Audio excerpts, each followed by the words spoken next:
Are you aware of the $500,000 superannuation limit?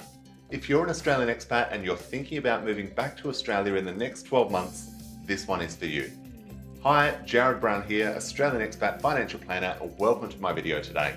Today we're having a look at the $500,000 superannuation limit and sharing with you some tips for how to minimise your tax in Australia when you go back to Australia.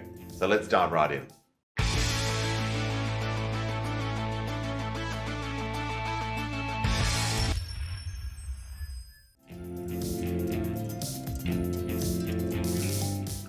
Now, from the 2018 to 19 financial year in Australia, you have been able to carry forward your unused concessional contribution limits. Now, that's usually the money that your employer puts into your super fund when you're working in Australia.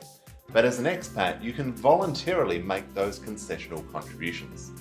If you haven't been contributing for up to the past 5 years, you can carry those forward, but only if your superannuation is below $500,000 on the 30th of June.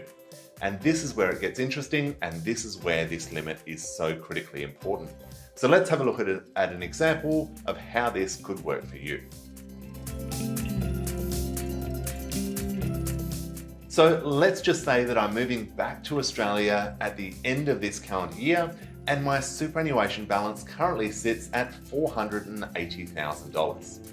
So the good news is I'm below that $500,000 limit, and what that means is that once I'm back in Australia, back in a high tax environment where the top tax rate is 47%, I can contribute 5 years worth of super contributions in one go.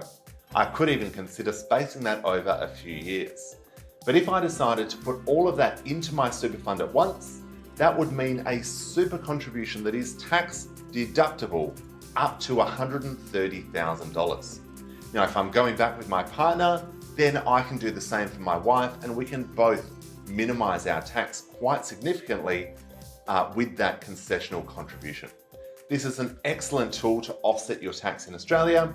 There are some other times that you may want to utilize this, such as selling a property in Australia that would be taxable on the first dollar at 32.5%, all the way up to 45%.